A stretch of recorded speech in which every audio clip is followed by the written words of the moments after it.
नमोस्तु गुरुदेव। आजकल मुनि महाराज का चौका लगाने के लिए बाहर से लोगों को एवं अपने जान पहचान वालों को भी काम करवाने के लिए बुला लेते हैं, तो क्या सबको एक बराबर पुण्य मिलता है? यदि नहीं तो किसको कितना पुण्य मिलता है? देखो, चौके में जो चौके लगते हैं, साधुजन आने के बाद लोग चौका लगाते हैं। महाराज के लिए अगर केवल महाराज का आहार हो तो मुझे लगता है किसी को बुलाने की ज़रूरत ना पड़े। एक जन के लिए 2-4 रोटियां और बनाने में कोई दिक्कत नहीं है। पर आप लोग जब चौका लगाते हैं तो 2500 को रोज़ बुला लेते हैं, उन सबका भोजन कराते हैं। और जब इतने लोगों को भोजन कराना है तब एकल परिवार है, किसी एक के वश की बात नहीं रहती, वह भी शुद्धता से। उनको सहायकों की ज़रूरत होती है। और स्वाभाविक रूप है, जब चौके लगते हैं बहुत सारे व्रती भाई बहन आ जाते हैं, उनको भोजन कराना आपका कर्तव्य है। आप जिनके घर चौका लगते हैं उनको देखो, उनका नंबर आते आते 12 और 1 बजते हैं। 20-20, 25-25 लोग कम से कम, ज़्यादा भी हो जाते हैं। तो इस उद्देश्य से यदि सहायक के रूप में किसी को बुलाया जाए तो वो दोषप्रद नहीं है। पानी भी बहुत दूर रहता है, सब जगह कुआं का पानी सुलभ नहीं, तो सहयोग के लिए बुलाने में दोष नहीं। और अपने परिचितों को भी बुलाने में कोई दोष नहीं। और जो जाते हैं उनको भी पुण्य का लाभ मिलता है, क्योंकि हमारे कृत, कारित और अनुमोदन बताया। समझ गए? हमने खुद किया, कराया, और किया, कराया या करने वाले का अनुमोदन किया, बराबर है। तो अगर किसी के चौके में ऐसी व्यवस्थाएं हैं, आप स्वयं प्रत्यक्ष रूप से नहीं कर पा रहे हो, खुद अपने घर में अनुकूलता नहीं है, किसी के यहाँ है और वो आमंत्रित कर रहा है, आप उनको सहयोग दे रहे हो, तो ये आपके खाते में पुण्य की वृद्धि करेगा। कदाचित नहीं बुलाया लेकिन आप अपने पास बैठे बैठे उसका अनुमोदन भी करते हो, तो ये भी महान पुण्य का कारण बनता है। इसलिए ऐसे कार्यों के प्रति उत्साहित बने रहना। नमोस्तु गुरुदेव। कभी कभी इवेंट या ट्रेनिंग के दौरान हमें बाहर जाना पड़ता है और वहाँ खाने में वेज एवं नॉन वेज दोनों प्रकार का खाना होता है, और बोलने पर उनका कहना होता है कि हमारा किचन अलग अलग है। तो गुरुदेव, ऐसी स्थिति में हमें क्या करना चाहिए? देखिए, कभी भी ऐसे स्थानों पर जाएं तो हम अपनी प्राथमिकता को सुनिश्चित करें। अगर हम पक्के रहेंगे तो सब काम अपना होगा। मेरे पास डॉक्टर वेद प्रताप वैदिक आए। उन्होंने एक शंका समाधान का पूरा सेशन किया। उन्होंने एक दिन अपनी चर्चा में मुझसे कहा, वो देश विदेश घूमते हैं, भारत के एक बड़े हस्ताक्षर है, स्तंभ है। अरब देशों में गए, वो शाकाहारी। जब उनके भोजन की बात आई, उनके साथ खाने वाले बात आई, तो उन्होंने कहा मैं शाकाहारी हूँ और शाकाहारियों के बीच ही भोजन पसंद करता हूँ। आप सुनकर ताज्जुब करोगे, उनसे वो अरब का शेख प्रभावित हुआ और कहा ठीक है, तो आपके लिए हम भी पूरी तरह शाकाहारी भोजन करेंगे। हम समझौता नहीं करें, यही तो परीक्षा की घड़ी है। हम कहीं जाएं, ऐसे मौके आए, अपनी पहचान बनाएं। उनसे अत्यंत विनम्रता से कह दे कि हम मीटिंग अटेंड करेंगे, सब कुछ करेंगे, पर आपके इस भोजन में सहभागी नहीं बनेंगे। यदि ऐसी सोच बना ले तो सब ठीक हो जाएगा। मेरे संपर्क में बहुत सारे युवक हैं, युवतियां हैं, जो मल्टीनेशनल कंपनीज में शीर्ष पदों पर कार्यरत हैं, पर वे लोग इन सब चीज़ों से दूर रहते हैं। समझिए, वर्ल्ड क्लास लेवल के लोग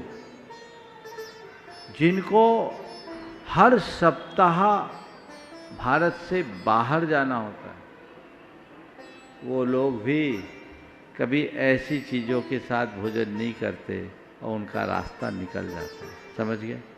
इसलिए पक्के बनो और अपनी पहचान बनाओ। मैं एक बात कहूँगा, दूसरों के साथ दूसरे जैसे बन जाने में तुम्हारी कोई उपलब्धि नहीं है, पर दूसरों के मध्य यदि तुम अपनी ओरिजिनलिटी को कायम रखोगे तो तुम्हारे उन पर अमिट छाप पड़ेगी।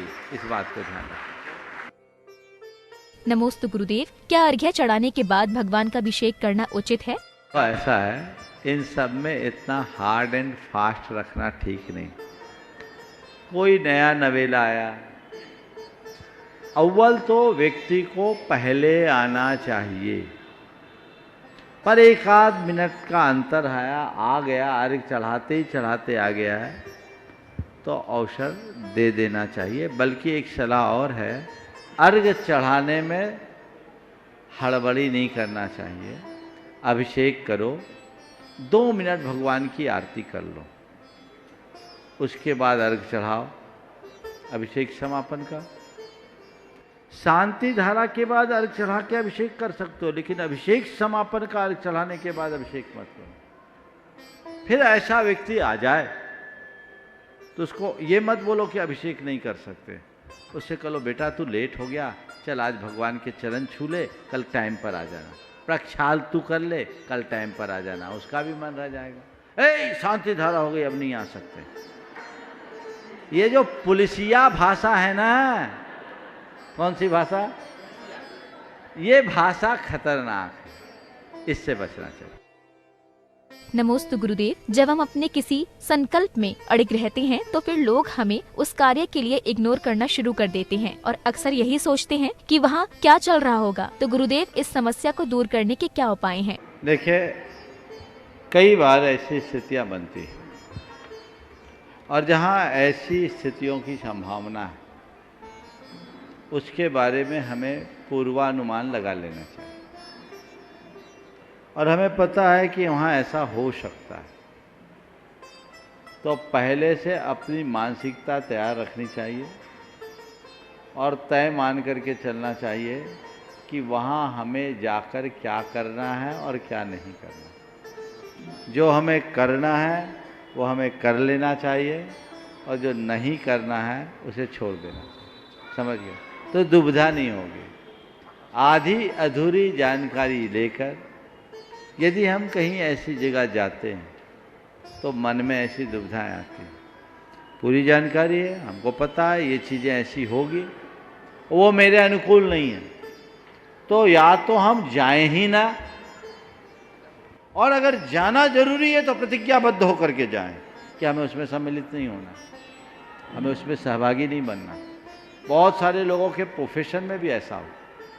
मैं समझता हूँ तुम जैसे युवा, जैसा तुम्हारा प्रोफेशन है, तुम्हारे सामने इस तरह की समस्याएं ज़्यादा आती होगी। तो हम अपने प्रोफेशन को प्रोफेशन के नज़रिए से देखें, अपना काम करें और निकल आए। अगले को जो करना वो जाने, मेरा ना कृत है ना कारित है ना अनुमोदन है। समझ गए? अब मान लो किसी की किराने की दुकान है, उसके घर से कोई दुकान से कोई तेल मसाला लेके जाए और मीट पकाए, तो उसका दोषी वो क्या किराना वाला होगा? बोलो, वो दोषी होगा क्या? भैया उसने मीट पकाने के लिए थोड़ी दिया है, उसने तो मसाला दिया है।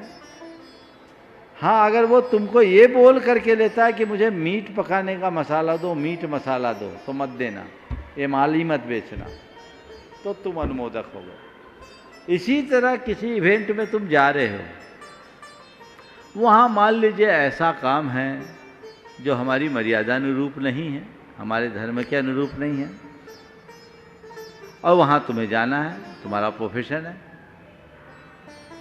तुम जाओ, बाकी बातों से कोई मतलब नहीं, अपना काम किए खिसक गए।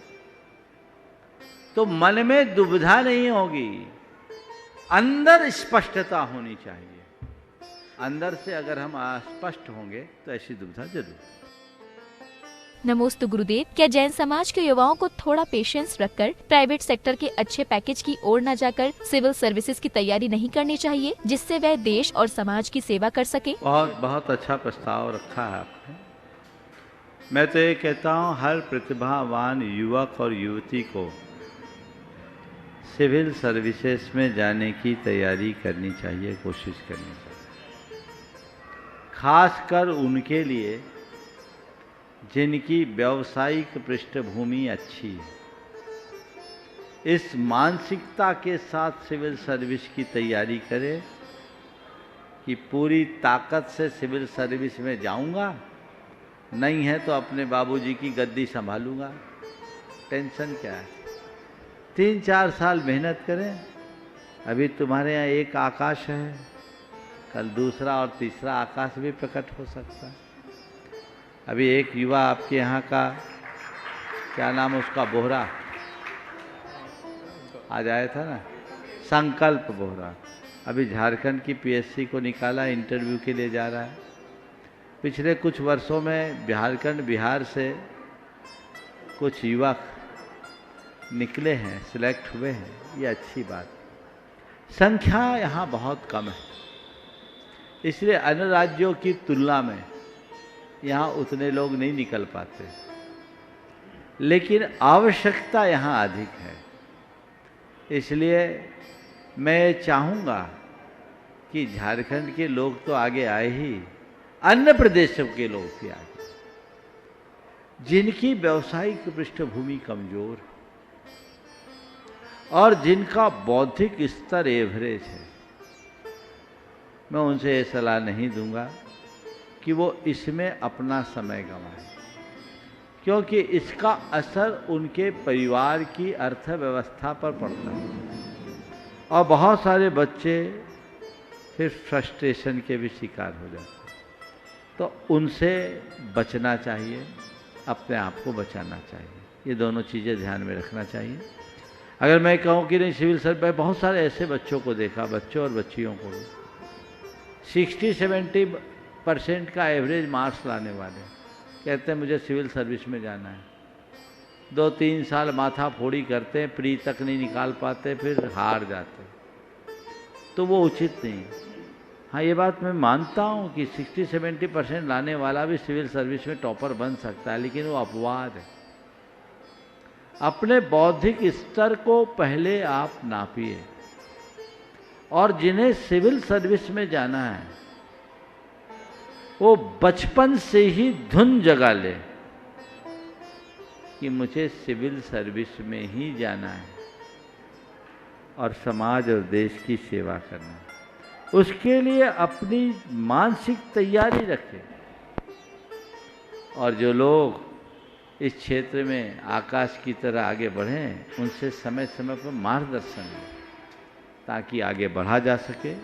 क्योंकि एक भी अधिकारी यदि इस क्षेत्र में आगे बढ़ता है तो समाज और संस्कृति की रक्षा में बहुत सहायक होता है।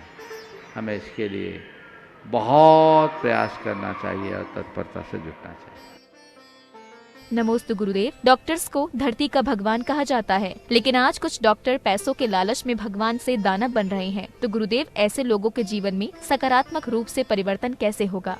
ये जो समस्या है बहुत गंभीर है और एक प्रकार से घोर संवेदनहीनता का उदाहरण है। आज चिकित्सा का स्तर बढ़ा है पर चिकित्सक का स्तर नीचे गिर गया। इसमें मैं केवल चिकित्सकों को दोषी नहीं मानता, इसे आज की व्यवस्था का दोष मानता हूँ। आज भी बहुत से ऐसे चिकित्सक हैं जो अपने चिकित्सा के इस कर्म में मानवता का उच्च आदर्श उपस्थित करते हैं। कतिपय चिकित्सक जरूर ऐसे हैं जो पैसों के पीछे लोगों के जान से खेल देते हैं। ऐसे चिकित्सकों को मैं चिकित्सक कहने की जगह इंसान कहना भी पसंद नहीं करूँगा, क्योंकि ये मानवता के विरुद्ध है। पर इसके पीछे के कारणों पर हमें जाना होगा। आज प्रायः हर चिकित्सक साल 2-4 साल में अपनी पहचान बनाता है और अपना अस्पताल खोल के बैठ जाता है। उस अस्पताल के लिए उसे बैंकों से मोटी रकम लेनी पड़ती लोन के रूप में, उनका किस्त चुकाना पड़ता है। ये एक दिमाग में बहुत बड़ा प्रेशर होता है। एक व्यक्ति मेरे संपर्क में है, चिकित्सक ही, उन्होंने अपना अस्पताल खोला और एक दिन रोते हुए मुझसे कहा, महाराज जी मुझे लगता है कि अस्पताल खोल के मैंने बहुत बड़ा पाप कर लिया। वो व्यक्ति खुद चिकित्सक था, अस्पताल खोली और उसने अपनी बात को आगे रखते हुए कहा, महाराज 22,000 रुपया पर डे की मेरी किस्त है। सवेरे से जब तक 2 ऑपरेशन नहीं कर लेता तब तक चैन नहीं होता। सुबह होते ही मुझे दिखते हैं कि आज 22,000 कैसे आए। तो मैं पेशेंट को नहीं देखता, पैसों को देखता और मेरी आत्मा मुझे कचोटती है कि इतना लोन लेकर ये अस्पताल क्या बना दिया, मैंने पाप कर लिया। उस व्यक्ति के अंदर अपराध बोध था, पर एक बहुत बड़ी सच्चाई को उसने प्रकट की। तो ये जो समस्याएं हैं, जब व्यक्ति के ऊपर आर्थिक बोझ होता है तो पूरी तरह असंवेदनशील बन जाता है। ये जितने भी निकृष्ट उदाहरण देखने को मिलते हैं, कहीं न कहीं इसी के परिणाम स्वरूप होते हैं। इसके लिए सरकार को कुछ ठोस नीतियां बनानी है।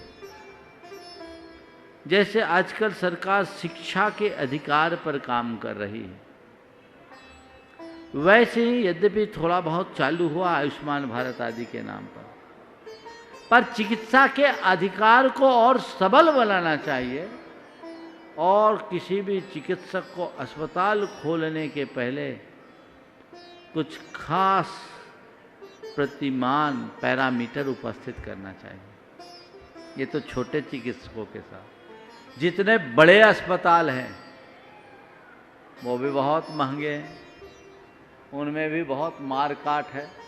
कोविड के टाइम में तो कईयों ने अपनी जो कहानी सुनाई वो बहुत निंदनीय है, दर्दनाक भी है। वहाँ भी ऐसा नहीं होना चाहिए। हमें दोनों तरफ से देख करके चलना चाहिए, तभी कहीं जाकर इसका रास्ता प्रशस्त हो सके।